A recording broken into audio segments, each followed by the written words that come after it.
Hello student, एक बार फिर से स्वागत है आप सबका टेक्निकल कम्युनिकेशन के लेक्चर में। अभी तक हम लोगों ने 2 यूनिट टेक्निकल कम्युनिकेशन का डिस्कस कर लिया था। आज हम डिस्कस करने जा रहे हैं टेक्निकल कम्युनिकेशन का यूनिट नंबर 3। इसमें हम डिस्कस करेंगे एग्ज़ाम के पॉइंट ऑफ व्यू से जो सबसे इंपॉर्टेंट टॉपिक है उसको डिस्कस करेंगे, और उसके अलावा और भी बहुत सारे टॉपिक है जिसको हम डिस्कस करेंगे इस लेक्चर में। और आपका जो भी क्वेरीज होगा, जो समझ में नहीं आएगा, जो भी क्वेश्चन, कमेंट सेक्शन में कमेंट करके पूछ सकते हैं। और इस वीडियो के बाद हम जो है एक अलग से सेपरेट वीडियो बनाएंगे जिसमें हम एग्ज़ाम के पॉइंट ऑफ व्यू से सबसे इंपॉर्टेंट जो टेक्निकल कम्युनिकेशन का क्वेश्चन होगा उस पूरे क्वेश्चन को हम डिस्कस करेंगे। इस यूनिट को डिस्कस करते हैं। इस यूनिट में मेनली जो हमें पढ़ना है वो प्रेजेंटेशन के बारे में पढ़ना है, यानी प्रेजेंटेशन क्या है, कितने उसके फॉर्म होते हैं, प्रेजेंटेशन में किन किन बातों का हमें ध्यान रखना है, इंटरपर्सनल कम्युनिकेशन क्या है, इन सारे चीज़ों को हम डिस्कस करेंगे। और मेनली हम उस टॉपिक को डिस्कस करेंगे जो एग्ज़ाम के पॉइंट ऑफ व्यू से सबसे ज़्यादा इंपॉर्टेंट है। पहला जो टॉपिक है वो है प्रेजेंटेशन स्ट्रेटेजी। प्रेजेंटेशन स्ट्रेटेजी का मतलब होता है कि हम क्या है, अपने प्रेजेंटेशन को देने से पहले कौन कौन सी हमें बातों का ध्यान रखना है, उसके बारे में हम स्ट्रेटेजी को क्रिएट करते हैं। उसमें आता है थीम प्रेजेंटेशन। थीम प्रेजेंटेशन का मतलब होता है वो प्रेजेंटेशन जिसमें हम एक रिपोर्ट तैयार कर लेते हैं अपने टॉपिक के ऊपर, और उसको ऑडियंस के सामने क्या करते हैं, वर्बली जाके देते हैं और इंट्रोड्यूस करते हैं, यानी हम बोलकर अपने बातों को लोगों तक पहुंचाते हैं। ये एक बहुत ही पावरफुल मीडियम है कम्युनिकेट करने का, आइडियाज़ को होता है हम ऑडियंस के सामने बोलते हैं। और ये एक बहुत ही बढ़िया अपॉर्चुनिटी है जो कि प्रोवाइड करता है एक प्लेटफॉर्म स्पीकर को अपना पॉइंट ऑफ व्यू को एक्सप्रेस करने के लिए। इसके बाद आता है purpose of theme presentation.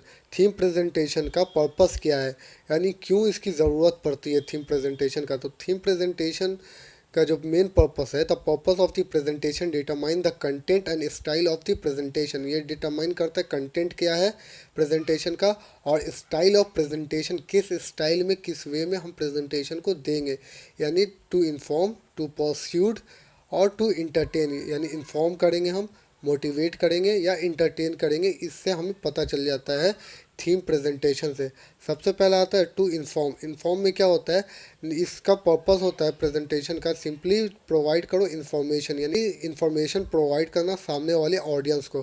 Presentation is to be based on fact and figure. ये जो होता है फैक्ट्स ऑफ फिगर पे बेस्ड होता है। इसके बाद आता है परस्यूड और मोटिवेट, यानी परस्यूड करना प्रेजेंटेशन में be to persuade, it may be to popularise an idea और अ प्रोडक्ट। इसमें क्या होता है, मोटिवेट करिए या फिर अपने आइडियाज़ को खूब ज़्यादा पॉपुलर करिए आप, या फिर अपना जो प्रोडक्ट है उसके बारे में खूब बहुत ज़्यादा एडवर्टाइज करना, इसको कहते हैं टू मोटिवेट।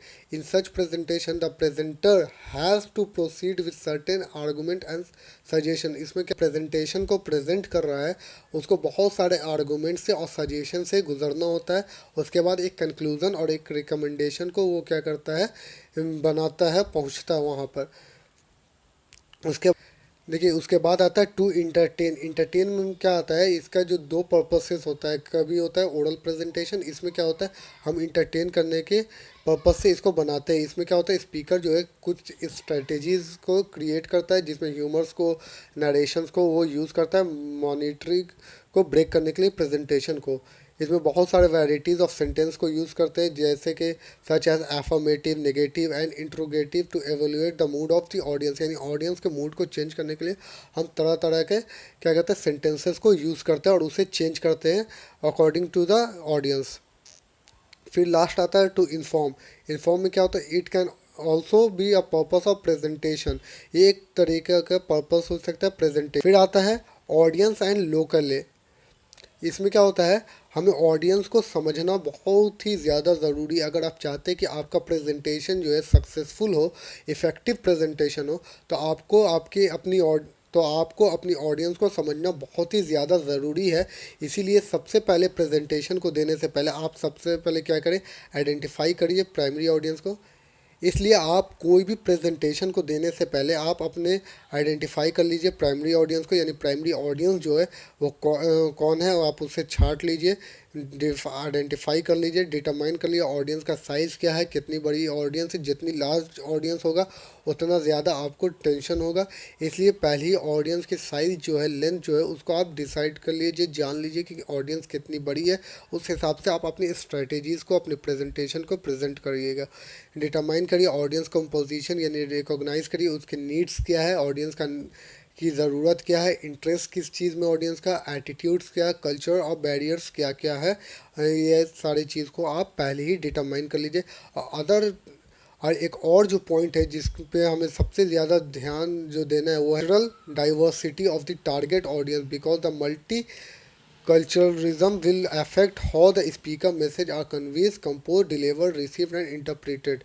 यानी कैसे हम अपने बात को पहुंचाएंगे एक स्पीकर जो, और कैसे ऑडियंस जो रिसीव करेगा, मैनिपुलेट करेगा उसको और इंटरप्रेट करेगा, इस चीज़ को हमें सबसे पहले क्या है जानना है। तो सबसे ऑडियंस एंड लोकली समझ गए, यानी फिजिकल इन्वायरमेंट में हमारा ऑडियंस जो सामने मौजूद है वो कौन है, कैसा ऑडियंस है, किस लेवल का है, ये सारी चीज़ हमें पहले से जानकर रखना चाहिए। उसके बाद आता है लोकल। लोकल क्या होता है, beside an understanding of the audience, audience को समझने से पहले important factor which make conducive to proper understanding of message is the local. Local मतलब होता है फिजिकल इन्वायरमेंट, यानी आप जान लें कि आप प्रेजेंटेशन किस जगह पे देने वाले हैं, यानी प्लेस ऑफ प्रेजेंटेशन को आप समझ लें कि लार्ज ऑडिटोरियम है या कॉन्फ्रेंस रूम है, एक पोडियम और टेबल प्रोवाइडेड है या नहीं, पब्लिक एड्रेस सिस्टम अवेलेबल है या नहीं, सीटिंग अरेंजमेंट कैसा है, रूम का टेम्परेचर, लाइटिंग वगैरह कैसा है, विजुअल एड्स अवेलेबल है या नहीं, यानी प्रोजेक्टर वगैरह लगा हुआ है कि नहीं, आप कैसे अपने प्रेजेंटेशन को आप सामने प्रेजेंट करिएगा, ये सारे चीज़ को आपको समझना ज़रूरी है प्रेजेंटेशन को देने से पहले। अब है tips of oral presentation. Oral presentation को देने से पहले क्या क्या टिप्स है, तो सबसे पहले क्या है, अब स्टार्ट करने से पहले अपने प्रेजेंटेशन को इंटरेस्ट ऑफ ऑडियंस को जाने कि ऑडियंस का इंटरेस्ट कैसा है, उससे ऑडियंस को उभार ले। उसके बाद अगला स्टेप आता है इंट्रोड्यूस करिए अपने टॉपिक को और थीम ऑफ द प्रेजेंटेशन, जो प्रेजेंटेशन का थीम है उसे ऑडियंस को, whether the audience is general और स्पेसिफिक, एक स्पेसिफिक खास ग्रुप के ऑडियंस यहाँ पे आए हुए हैं या फिर ऑडियंस पूरी जनरल है, इस चीज़ को आप समझिए। फिर ऑर्गेनाइज करिए अपने स्पीच को, यानी वेल मेंटेन तरीके से अपने बातों को ऑडियंस तक पहुंचाइए। फिर मेथड की अगर बात करें कितने टाइप का प्रेजेंटेशन होता है, तो दो टाइप का प्रेजेंटेशन होता है, एक आता है इंडिविजुअल प्रेजेंटेशन और दूसरा आता है ग्रुप प्रेजेंटेशन। इंडिविजुअल प्रेजेंटेशन में क्या होता है, इसमें सिंगल पर्सन जो होता है ऑर्गेनाइज करता है एक पर्टिकुलर थीम पर और प्रेजेंटेशन देता है। और ग्रुप प्रेजेंटेशन में क्या होता है, ये डिफरेंट मोड होता है जिसमें बहुत सारे जो लोग होते हैं या एक से ज़्यादा लोगों का ग्रुप होता है और वो सारे मिल के क्या कहते हैं एक पर्टिकुलर टॉपिक पर लोगों के सामने उस चीज़ को प्रेजेंट करते हैं, उसे कहते हैं ग्रुप प्रेजेंटेशन। आई होप आपको इंडिविजुअल प्रेजेंटेशन और ग्रुप प्रेजेंटेशन और प्रेजेंटेशन क्या होती है, लोकल क्या होती है, ऑडियंस क्या होता है, ये सारे चीज़ समझ में आ गया होगा। इंपॉर्टेंट टॉपिक है जो डिस्कस करना एग्जाम के पॉइंट ऑफ व्यू से, वो आता है इंटरपर्सनल कम्युनिकेशन। इंटरपर्सनल कम्युनिकेशन वो कम्युनिकेशन होता है जिसमें हम इंफॉर्मेशन को एक्सचेंज करते हैं दो या दो आदमी से ज़्यादा के बीच में। Interpersonal communication is an exchange of information between two or more people. In other words, interpersonal communication means communication that takes place between or among people who are independent and have some knowledge of each other।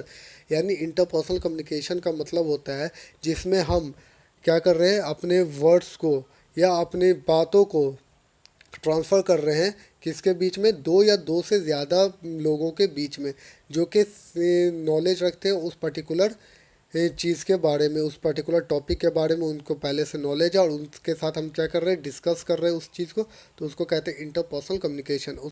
इसके बाद आता है interpersonal communication का characteristic. इसमें सबसे पहला आता है फेस टू फेस कम्युनिकेशन है, ये एक इसमें सामने बैठ के हम बात करते हैं। दूसरा क्या है, it can be perform through verbally as well as non verbal, यानी इसको हम वर्बल भी कर सकते हैं, कम्युनिकेट कर सकते हैं बोलकर, या फिर नॉन वर्बल भी कम्युनिकेट कर सकते हैं, जैसे कि वर्ड के थ्रू, गेस्चर के थ्रू, बॉडी लैंग्वेज के थ्रू हम इंडिकेट कर सकते हैं। अब जैसे है एक आदमी खड़ा हुआ है और उसे बाहर जाना है, तो वो क्या, और टीचर पढ़ा रहा है मान के चलिए, तो क्या है वो टीचर को बोल नहीं सकता है, तो वो क्या करेगा, इशारा करेगा हाथ से कि सर मैं बाहर जा सकता हूँ, वो उंगली से या फिर हाथ से इशारा करेगा दरवाजे की तरफ, तो टीचर क्या है हो सकता है समझ जाए कि इसे बाहर जाना, तो वो क्या है एक तरह से बॉडी लैंग्वेज के थ्रू वो इंडिकेट किया और सामने वाला जो है वो पर्सन समझ गया कि इसे बाहर जाना है। उसके बाद आता है वन कैन कम्युनिकेट फॉर्मली और इनफॉर्मली। फॉर्मली और इनफॉर्मली दोनों कम्युनिकेशन इसमें हो सकता है। ये इन्वॉल्व करता है इंटर डिपेंडेंट पीपल, यानी इसमें हमें लोगों पे डिपेंड नहीं रहना है। किसी भी आदमी के साथ हम कम्युनिकेट कर सकते हैं, इसको कहते हैं inter personal communication. I hope आपको ये समझ में आ गया होगा। इसके बाद आता है एलिमेंट ऑफ इंटरपर्सनल कम्युनिकेशन है। इसमें सबसे पहला एलिमेंट जो आता है वो आता है सोर्स रिसीवर। सोर्स रिसीवर उसको कहते हैं जो कि फॉर्मुलेट कर रहा है और सेंड कर रहा है मैसेज। जैसे मैं मैसेज सेंड कर रहा हूँ यूट्यूब के थ्रू आप तक, और आप क्या कर रहे हैं, रिसीवर हो गए जो कि इस मैसेज को समझ रहे हैं, इस लेक्चर को समझ रहे हैं और इसको रिसीव कर रहे हैं। इसके बाद आता है मैसेज। सेकंड इंपॉर्टेंट एलिमेंट जो होता है इंटरपर्सनल कम्युनिकेशन का वो होता है मैसेज, जो कि सेंडर जो सेंड कर रहा है उसको कहते हैं मैसेज। जैसे मैं ये लेक्चर सेंड कर रहा हूँ तो ये एक मैसेज हो गया जो कि आप तक पहुंच रहा है और आप इसको समझ रहे हैं। अच्छा, ये टेक्निकल कम्युनिकेशन का लेक्चर नंबर 3 है जो हम अभी सुन रहे हैं। तीसरा सबसे इम्पॉर्टेंट एलिमेंट जो आता है इंटरपर्सनल कम्युनिकेशन का वो आता है फीडबैक। फीडबैक देखिए क्या होता है, ये फेस टू फेस कम्युनिकेशन होता है जो कि फेशियल एक्सप्रेशन के थ्रू या अदर गेस्चर के थ्रू लेते हैं, जिसमें हम क्या करते हैं सामने वाली ऑडियंस का या सामने वाली पर्सन का क्या करते हैं, हम रिव्यू लेते हैं और उनका विचार को हम समझते हैं कि आपको इस चीज़ के बारे में कितना समझ में आया और क्या आपकी ओपिनियन है, उनकी राय लेके उसको हम और अच्छा करने की कोशिश करते हैं, उसको कहते हैं फीडबैक। उसके बाद आता है चैनल। चैनल का मतलब होता है वो मीडियम जिसके थ्रू हम क्या कर रहे हैं, मैसेज को सेंड कर रहे हैं, उसको कहते हैं चैनल। उस लास्ट आता है नॉइस। नॉइस रिफर करता है अनवांटेड साउंड, जो कि हम बात कर रहे हैं उसके बीच में जो अनवांटेड साउंड क्रिएट हो रहा है या आ रहा है उसको हम कहते हैं नॉइस। जैसे कि हम रोड पे चल रहे हैं, हम बात कर रहे हैं दोस्त से, लेकिन अगल बगल से गाड़ी की आवाज़ आ रही है, कहीं से हॉर्न की आवाज़ आ रही है, कहीं से स्पीकर की आवाज़ आ रही है, तो वो क्या होता है, नॉइस होता है जो कि डिस्टर्बेंस क्रिएट करता है।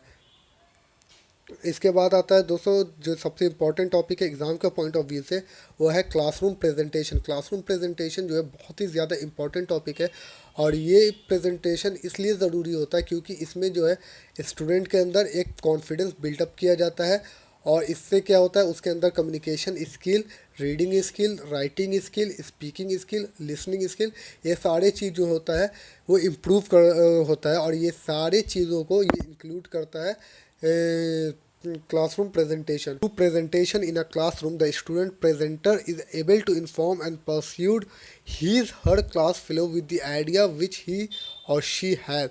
इसमें क्या होता है, स्टूडेंट जो है क्लास में अपने ही दोस्तों के साथ कम्युनिकेट करता है और जो भी उनका आइडियाज़ है उसको ट्रांसफ़र करता है और उसे क्या करता है लोगों के सामने रखता है, उस पर इंफॉर्मेशन को देता है।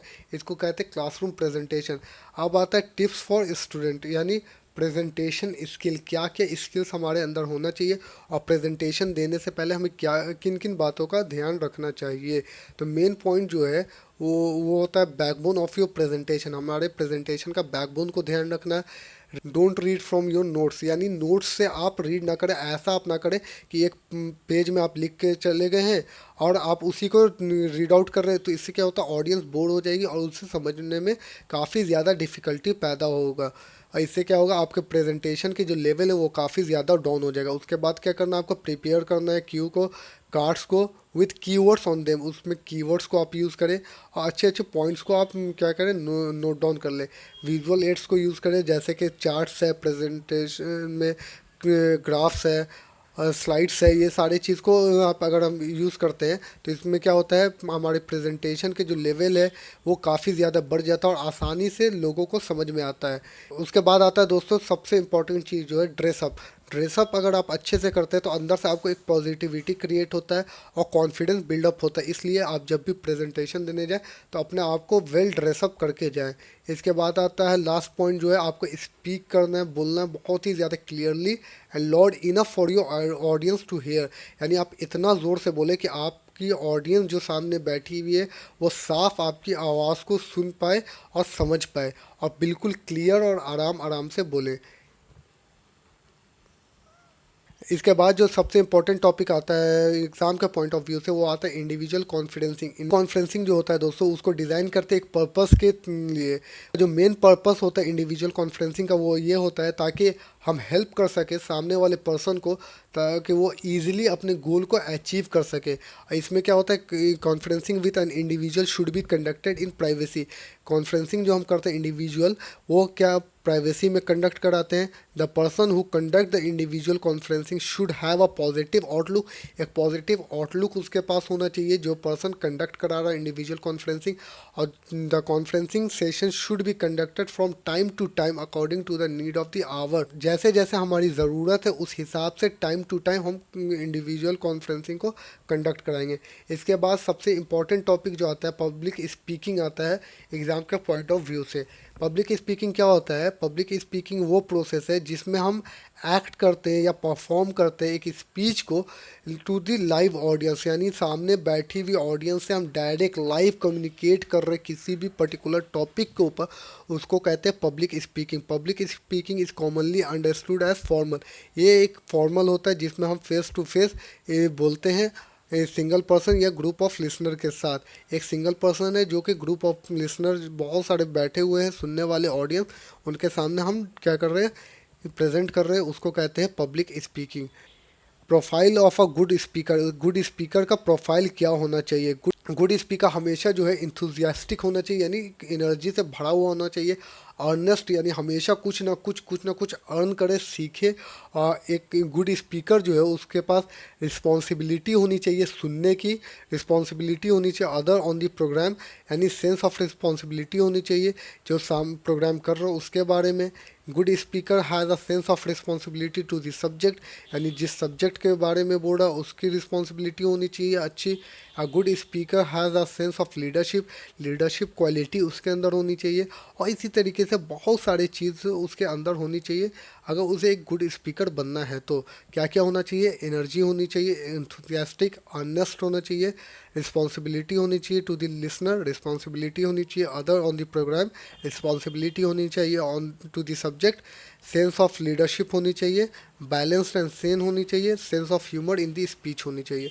इसके बाद जो आता है दोस्तों वो होता है यूज़ ऑफ वॉइस, यानी हम वॉइस को कैसे यूज़ करें, यानी लाइकली बॉडी मूवमेंट, जैसे कि हम बॉडी को मूव कर रहे हैं किस तरीके से अपने बॉडी को ये प्रेजेंट कर रहे हैं, यानी हम अच्छे से खड़े हैं कि नहीं, हाथ का एक्सप्रेशन मेरा कैसे।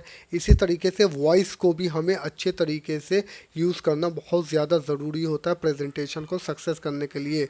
इसीलिए लैक ऑफ पिच वेरिएशन हो गया, lack of variety in speaking speed हो गया, lack of vocal emphasis by variation in volume, unpleasant voice quality, यानी क्या हो रहे हैं, हम बोल रहे हैं, अब बोलते बोलते हमारी आवाज़ जो है अप एंड डाउन हो रहा है, या फिर हम बहुत ज़्यादा स्पीड बोल रहे हैं, या फिर ऐसा हो रहा है कि वॉल्यूम में वेरिएशन आ रहा है, कभी लाउड कभी डाउन, ऐसा हो रहा है। या फिर अनप्लीजेंट वॉइस क्वालिटी, कुछ आवाज़ में घड़घड़ाहट या फिर घबराहट सा आ रहा है, तो ये क्या होता है, बहुत ज़्यादा बैड इफ़ेक्ट पड़ता है, नेगेटिव इम्पैक्ट पड़ता है प्रेजेंटेशन को अनसक्सेसफुल बनाने में।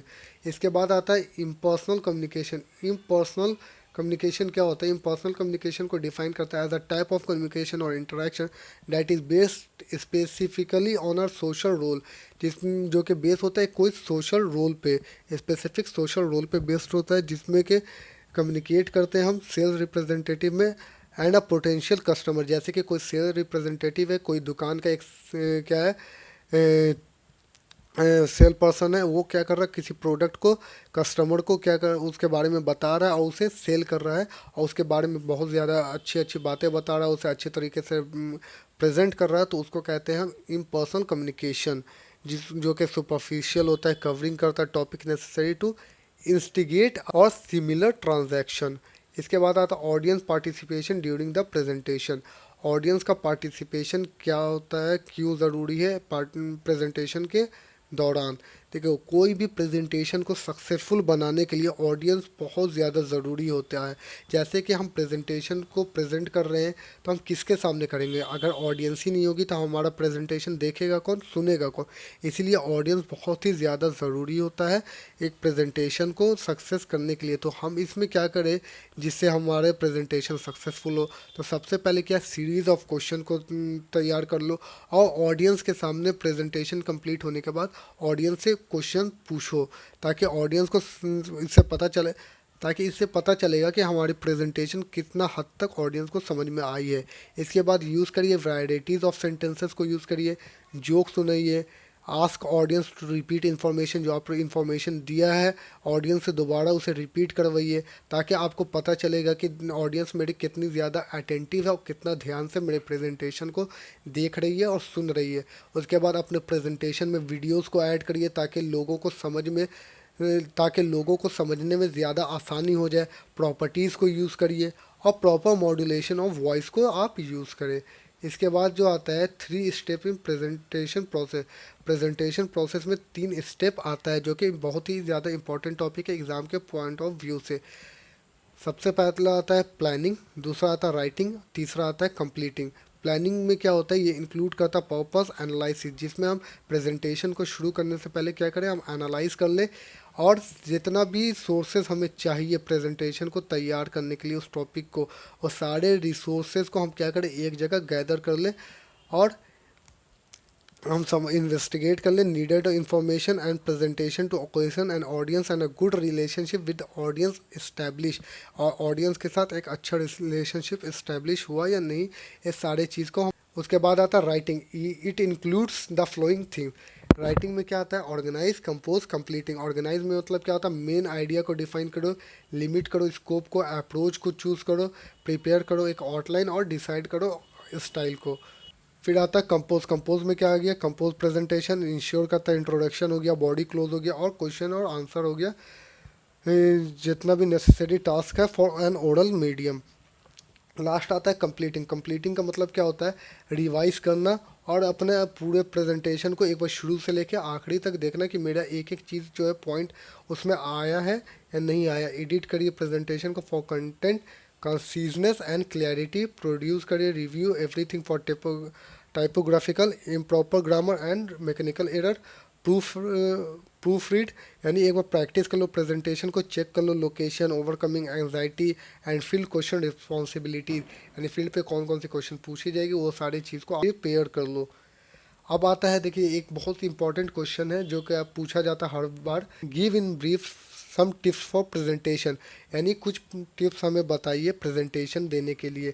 तो सबसे पहले हम जैसे कि ऊपर से डिस्कस करते आ रहे कि प्रेजेंटेशन को, ओरल प्रेजेंटेशन देने से पहले हम सबसे पहले अपने टॉपिक को चूज़ कर लें, उसको इंट्रोड्यूस करें टॉपिक, ठीक है, स्पीच का एनालाइज कर लीजिए, ऑडियंस को ऑर्गेनाइज कर लीजिए बॉडी ऑफ द स्पीच को इनटू पार्ट में, जैसे कि इंट्रोडक्शन हो गया, बॉडी हो गया, एंड हो गया। ये सारी चीज़ में आप अपने प्रेजेंटेशन को बांट दीजिए ताकि सामने वाले ऑडियंस को समझ में आए। अपना बॉडी लैंग्वेज को अच्छा करिए, टोन को अच्छा करिए, मेमोराइज करिए नोट्स से और रीड करिए नोट्स से, और मॉड्यूलेशन ऑफ वॉइस आपकी कैसी है, स्पीड ऑफ स्पीच कैसा है, ये सारी चीज़ को आप क्या करिए एक बार बढ़िया से ध्यान में रखिए, ताकि ये सारी चीज़ क्या है, प्रेजेंटेशन को देने का तरीका है, और ये सारे टिप्स है एक ओरल प्रेजेंटेशन को देने का। इसके बाद आता है need of audience analysis in thematic presentation. Thematic presentation में ऑडियंस का क्या ज़रूरत होता है, तो audience specifically means the receiver of the message. Audience का मेन मतलब होता है रिसीवर, जो रिसीव कर रहा है मैसेज को, यानी before a speaker start his speech he और she should have some knowledge of the audience beforehand. देखो, कोई भी प्रेजेंटेशन को शुरू करने से पहले हमें ऑडियंस को जानना बहुत ज़्यादा ज़रूरी होता है, यानी एक सक्सेसफुल प्रेजेंटेशन को बनाने के लिए हमें अपने ऑडियंस को समझना ज़रूरी होता है कि हमारी ऑडियंस जो किस एज का है, किस सेक्स का है, उसका इंटरेस्ट कैसा है, बैकग्राउंड कैसा है, एजुकेशन कैसा है, नेचर कैसा है। अगर हम ये सारे चीज़ को नहीं ध्यान रखेंगे तो क्या होगा, हम मान के चलो हम प्रेजेंटेशन दे रहे हैं एआई पर या फिर कोई टेक्निकल टॉपिक पे हम प्रेजेंटेशन दे रहे हैं और मेरे सामने जो बैठी ऑडियंस है वो लोअर क्लास वाली है या स्कूल के लेवल का स्टूडेंट है, तो उसे समझ में नहीं आएगा। या फिर ऐसा है कि सामने सारे टेक्निकल बंदे बैठे हैं और हम प्रेजेंटेशन जो है दे रहे हैं किसी गाने पे, या फिर हम प्रेजेंटेशन दे रहे हैं कोई ऐसे टॉपिक पे जो कि उससे ऑडियंस से रिलेट ही नहीं कर रहा है, तो ये क्या होगा, मिसकम्युनिकेशन होगा। मिसकम्युनिकेशन होगा तो हमारी प्रेजेंटेशन जो है वो बिल्कुल अनसक्सेसफुल, उसको और ऑडियंस को समझ में नहीं आएगा। इसलिए हमें ऑडियंस को समझना बहुत ही ज़्यादा ज़रूरी होता है। कुछ के जो कैटेगरीज है, मेन कैटेगरीज है ऑडियंस का, वो है एक्सपर्ट्स, टेक्नीशियंस एंड स्पेशलिस्ट। और दूसरा जो इम्पोर्टेंट थिंग है सक्सेसफुल प्रेजेंटेशन के लिए, वो हमें अपने ऑडियंस के साइज़ को समझना है, उनके लेवल ऑफ अंडरस्टैंडिंग को समझना है और उसके कल्चरल बैकग्राउंड को समझना है। इसके बाद जो सबसे इम्पोर्टेंट क्वेश्चन जो आता है दोस्तों ओरल प्रेजेंटेशन में, वो आता है मेन पार्ट। मेन पार्ट जो होता है इंट्रोडक्शन हो गया, मेन बॉडी हो गया, डिस्कशन हो गया, क्लोज और कंक्लूजन हो गया। इंट्रोडक्शन का पर्पस ये होता है कि हम कैप्चर करें अटेंशन ऑडियंस का, और कुछ लाइन के अंदर में हम अपना जो है आज का टॉपिक जो है जो हम बताने जा रहे हैं उसको डिफाइन कर दे 2 से 3 लाइन के अंदर में, कि मेरा पर्पस क्या है, मेरा टॉपिक क्या है प्रेजेंटेशन का उसको। फिर मेन बॉडी और डिसीजन में क्या होता है, ये दूसरा स्टेप होता है, और इसमें हम क्या करते हैं, ऑर्गेनाइज करते हैं इंडक्टिव ऑर्डर को, डिडक्टिव ऑर्डर को, क्वेश्चन करते हैं आंसर ऑर्डर को, और हर एक चीज़ को क्या करते हैं स्टेप बाय स्टेप एक्सप्लेन करते चलते हैं। उसके बाद लास्ट आता है क्लोज और कंक्लूजन। क्लोज और कंक्लूजन क्या होता है, इसमें हम अपने टॉपिक को, अपने प्रेजेंटेशन को क्लोज करते हैं और कंक्लूड कर देते हैं एंड में, कि रिस्टेट करिए मेन पॉइंट को, रिव्यू करो कॉन्शियसनेस को, फाइनल वर्ड क्या है हमारा, शुड बी मेमोरेबल होना चाहिए, हमें याद होना चाहिए, और new idea should not be introduce at this stage, और कोई नया आइडियाज़ को हम एंड में इंट्रोड्यूस नहीं करना है। इसके बाद जो सबसे इंपॉर्टेंट क्वेश्चन आता है एग्ज़ाम में, वो आता है बॉडी लैंग्वेज, यानी फिजिकल मूवमेंट कैसा होना चाहिए हमें कम्युनिकेट करने के टाइम प्रेजेंटेशन के दौरान। तो बॉडी लैंग्वेज बहुत ही ज़्यादा ज़रूरी है। जैसे अब मान लें हम प्रेजेंटेशन दे रहे हैं और सामने वाले बंदा हमें देख रहा है और हम कहीं और देख रहे हैं, हमारा आइज़ का कांटेक्ट सही नहीं है, हम अपने हाथ को इधर उधर कर रहे हैं या फिर नाखून चबा रहे हैं, तो ये सब क्या होता है, बहुत ही नेगेटिव इम्पैक्ट पड़ता है और हमारे प्रेजेंटेशन को ख़राब करता है। इसलिए जो है हमें बॉडी लैंग्वेज को बहुत ही ज़्यादा ध्यान में रखना, मेंटेन करना, प्रॉपर आई कांटेक्ट, एक्सप्रेशन जो है फेस का और आई का शुड भी अपीयर होना चाहिए, गेस्चर अच्छा होना चाहिए, पोस्चर अच्छा होना चाहिए और फिजिकल अपीयरेंस अच्छा होना चाहिए, यानी हम प्रॉपर ड्रेसअप करके जाएं। ये सारी चीज़ों को अगर हम ध्यान देंगे तो हमारा प्रेजेंटेशन जो है बहुत ही ज़्यादा इफ़ेक्टिव होगा और बहुत ही ज़्यादा अच्छा होगा और सक्सेसफुल होगा। तो दोस्तों आज हमने डिस्कस कर लिया है यूनिट नंबर 3 टेक्निकल का। आई होप आपको हर एक टॉपिक आसानी से समझ में आ गया होगा, और जो भी चीज़ आपको समझ में नहीं आया होगा, दिक्कत लगे, तो आप क्या करें, कमेंट करके कमेंट सेक्शन में ज़रूर बताएं कि ये टॉपिक हमें समझ में नहीं आया, तो हम उसको क्या करेंगे फिर से और भी अच्छे तरीके से समझाने की कोशिश करेंगे, और हम डिस्क्रिप्शन में इस यूनिट का नोट्स को प्रोवाइड कर देंगे ताकि आप लोगों को समझने में आसानी हो, पढ़ने में आसानी हो, और जो भी आपको समझ में ना आए कमेंट करके कमेंट सेक्शन में ज़रूर बता दें। और अगर अब तक आपने चैनल को सब्सक्राइब नहीं किया है तो चैनल को सब्सक्राइब कर दें और बेल आइकन को दबा दें, और वीडियो को लाइक करें, शेयर करें और ज़्यादा से ज़्यादा लोगों तक शेयर करें।